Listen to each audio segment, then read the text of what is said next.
We are continuing once again with J.H. Murrow d'Aubigné's History of the Reformation in the 16th Century. Chapter 4. Imperishable Nature of Christianity. Two Laws of God. Apparent Power of Rome. Hidden Opposition. Decay. Threefold Opposition. Kings and Subjects. The Pope Judged in Italy.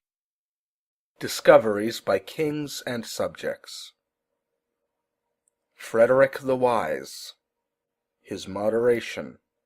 His anticipation. The evils which then afflicted Christendom, viz., superstition, infidelity, ignorance, vain speculation, and corruption of manners, all natural fruits of the human heart, were not new upon the earth. Often had they figured in the history of states. In the East especially, various religions, which had had their day of glory, but had become enervated, had been attacked by them, and, yielding to the assault, had fallen under it, never again to rise. Is Christianity to experience the same fate? Will she be destroyed like these ancient popular religions? Will the blow which gave them death be strong enough to deprive her of life? Is there nothing that can save her? Will those hostile powers that now oppress her, and which have already overthrown so many other forms of worship, be able to seat themselves, without opposition, on the ruins of the Church of Jesus Christ? No! There is in Christianity what there was not in any of those popular religions. It does not, like them, present certain abstract ideas, interwoven with traditions and fables, destined to fall, sooner or later, under the attacks of human reason. It contains pure truths, founded on facts, capable of standing the scrutiny of every upright and enlightened mind. Christianity does not aim merely at exciting certain vague religious sentiments, which, when they have lost their charm, cannot be again revived. Its end is to satisfy, and it in fact does satisfy, all the religious wants of human nature, whatever the degree of refinement to which it may have attained. It is not the work of man, whose labors fade and are effaced. It is the work of God, who sustains what he creates, and the pledge of its duration is the promise of its divine head. It is impossible that human nature can ever rise so high as to look down on Christianity, or if for a time human nature do think herself able to dispense with it, it soon appears with renewed youth and life, as alone fit for curing souls. Degenerate nations then return with new ardor to those ancient, simple, and powerful truths, which, in the hour of their infatuation, they had turned from with disdain. Christianity, in fact, displayed in the 16th century the same regenerating power which it had exerted in the first. After 15 centuries, the same truths produced the same results. In the days of the Reformation, as in those of Paul and Peter, the gospel, with invincible force, overthrew the mightiest obstacles. Its sovereign power was manifested from north to south, among nations differing most widely from each other in manners, character, and intellectual development.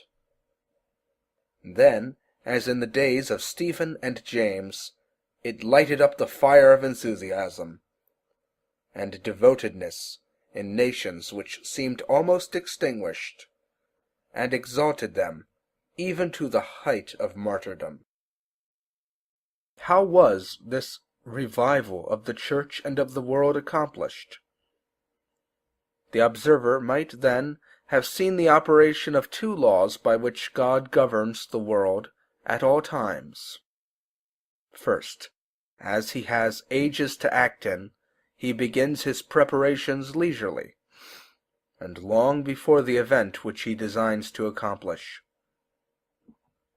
Then, when the time is come, he produces the greatest results by the smallest means.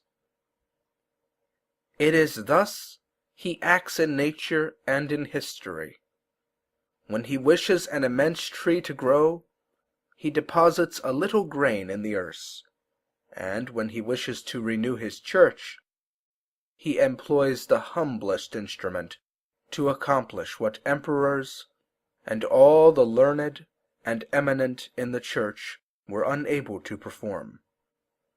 By and by we will search for and we will discover this little seed which a divine hand deposited in the earth in the days of the Reformation. But at present let us endeavor to ascertain the various means by which God prepared this great event. At the period when the Reformation was ready to burst forth, Rome appeared to be in peace and safety. One would even have said that nothing could disturb her triumph after the great victories which she had gained. General councils, those upper and lower houses of Catholicity, had been subdued. The Vaudois and the Hussites had been suppressed. No university, with the exception perhaps of that of Paris, which sometimes raised its voice when its kings gave the signal, doubted the infallibility of the oracles of Rome.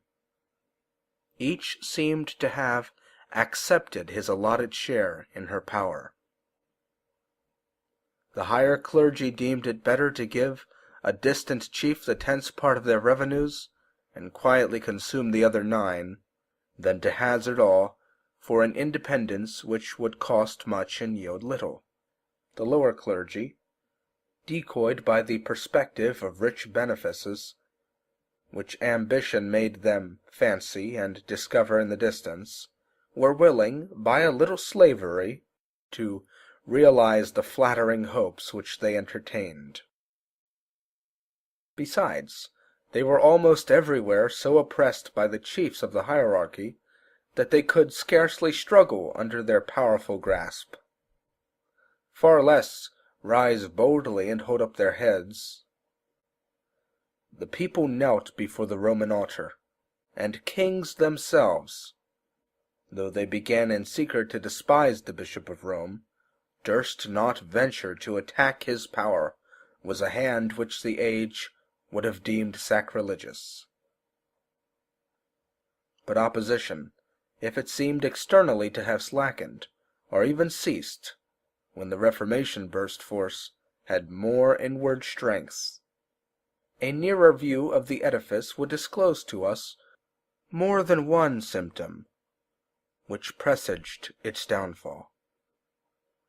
General councils, though vanquished, had diffused their principles throughout the church, and carried division into the enemy's camp. The defenders of the hierarchy were divided into 2 parties, viz., those who maintained the system of absolute papal domination, on the principles of Hildebrand, and those who were desirous of a constitutional papal government, offering guarantees and giving liberty to the churches. Nor was this the whole. Faith in the infallibility of the Roman bishop was greatly shaken among all parties, and if no voice was raised in opposition to it, it was because everyone rather desired anxiously to retain the little faith in it which he still had.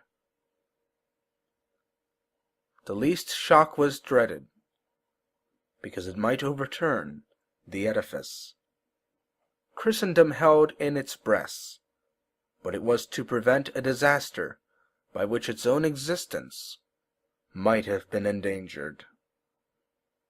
From the moment when man trembles at the thought of abandoning a long venerated belief, it has lost its influence over him, and even the appearance of respect which he may be desirous to keep up will not be long maintained. The Reformation had been gradually prepared in 3 different worlds: the political, the ecclesiastical, and the literary. Political bodies, private Christians, and theologians, the literary and the learned, all contributed to the revolution of the 16th century. Let us take a survey of this triple opposition. Concluding was the literary class, though at the period immediately preceding the Revolution, it was perhaps the most powerful of all. First, among political bodies. Rome had lost much of its ancient credit. Of this, the Church herself was the primary cause.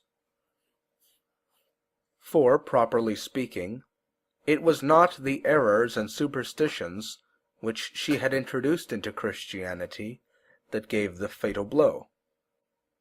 Before Christendom could have been able to condemn her on this account, it must have stood higher than the Church in respect of intellectual and religious development.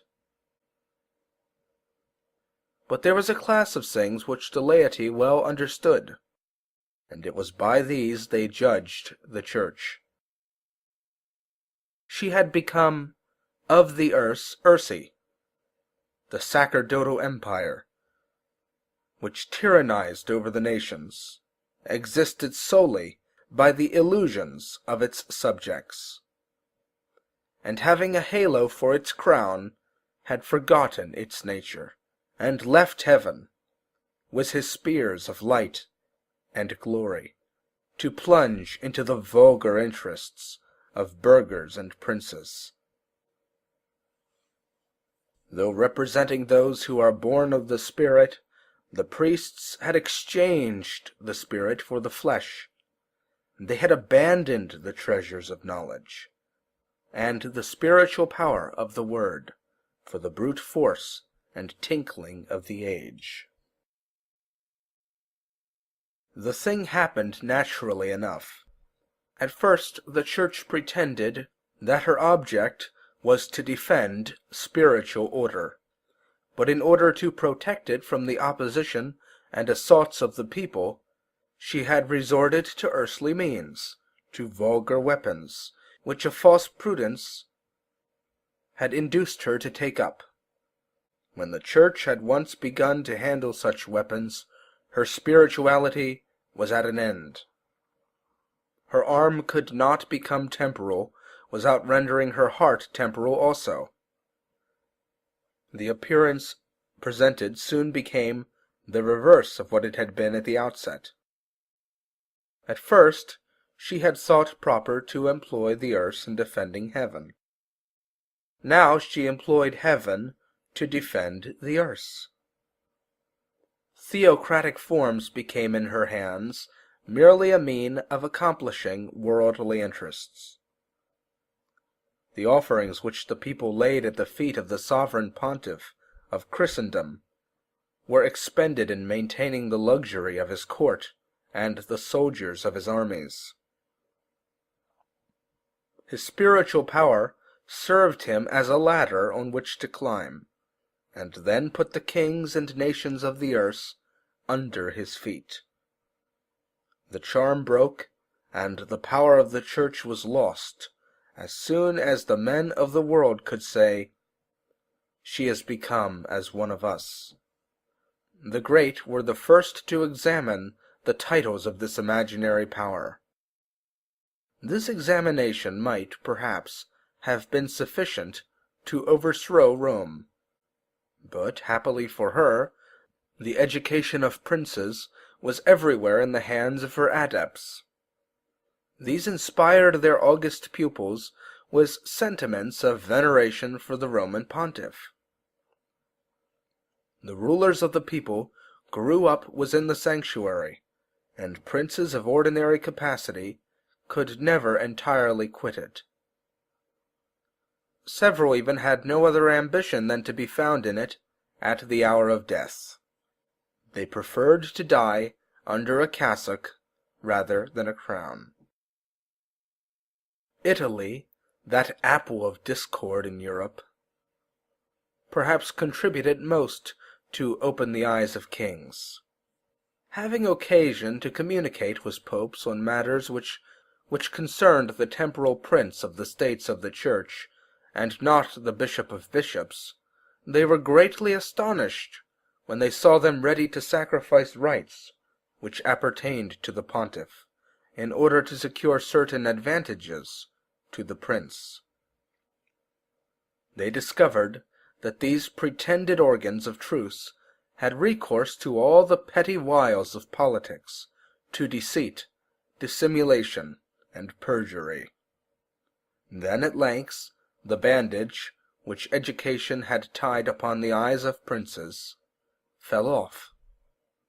Then wily Ferdinand of Aragon tried stratagem against stratagem. Then the impetuous Louis XII caused a medal to be struck with this inscription: Perdam Babylonis Nomen. And honest Maximilian of Austria, grieved to the heart on learning the treachery of Leo X, declared openly, "Henceforth this Pope too is to me nothing better than a villain." Now I can say that throughout my life not one pope has kept faith with me, or been true to his word. If it please God, I hope that this one will be the last. Kings and states began, moreover, to feel impatient under the heavy burden which the popes imposed on them, and to demand that Rome should free them from contributions and annats which wasted their resources. Already had France opposed Rome with the Pragmatic Sanction, and the heads of the empire claimed to share in it. In 1511 the emperor took part in the Council of Pisa, and had even at one time an idea of seizing the popedom for himself. But among the rulers of the people none were so useful to the Reformation as the prince in whose states it was to commence. Of all the electors of that period, the most powerful was Frederick of Saxony, surnamed the Wise. Having succeeded, in 1487, to the hereditary states of his family, he had received the electoral dignity from the emperor, and in 1493 undertook a pilgrimage to Jerusalem, where he was dubbed Knight of the Holy Sepulchre. His power and influence, his riches and liberality, raised him above all his equals. God chose him to be the tree under whose shelter the seed of truce might be able to push forth its first blade, without being uprooted by storms from without. No man was better fitted for this noble service. Frederick possessed the general esteem, and in particular had the entire confidence of the emperor, whom he even represented in his absence. His wisdom consisted not in the dexterous arts of a wily politician, but in an enlightened and foreseeing prudence, the first maxim of which was never to offer violence, from interested motives, to the laws of honor and religion. At the same time, he felt in his heart the power of the Word of God. One day, when Staupitz, the vicar general, was with him, The conversation turned upon those who entertained the people was vain declamation. All discourses, said the elector, which are filled only with subtleties and human traditions, are wondrously cold, nerveless, and feeble. It is impossible to advance one subtlety which another subtlety cannot destroy. The Holy Scriptures alone are clothed with such power and majesty, that, destroying all our learned logical contrivances, they press us home, and constrain us to exclaim, "Never man so spake." Staupitz having signified that he was entirely of this opinion, the elector shook him cordially by the hand, and said, "Promise me that you will always think so." Frederick was just the prince required at the outset of the Reformation. Too much feebleness on the part of its friends might have allowed it to be strangled, while too much haste might have caused the storm, which at the very first began with hollow murmuring sound, to gather against it, to burst too soon. Frederick was moderate but strong. He had that Christian virtue which God always requires in those who would adore his ways. He waited upon God. He put in practice the wise counsel of Gamaliel. If this counsel or this work be of men, it will come to naught. But if it be of God, ye cannot overthrow it. Matters, said this prince to Spangler of Nuremberg, one of the most enlightened men of his time, matters are come to such a point that there is nothing more which men can do in them. God alone must act. To his mighty hand, therefore, we commit these great events, which are too difficult for us. Providence made an admirable choice in selecting such a prince to protect his work in its infancy. This concludes Chapter 4.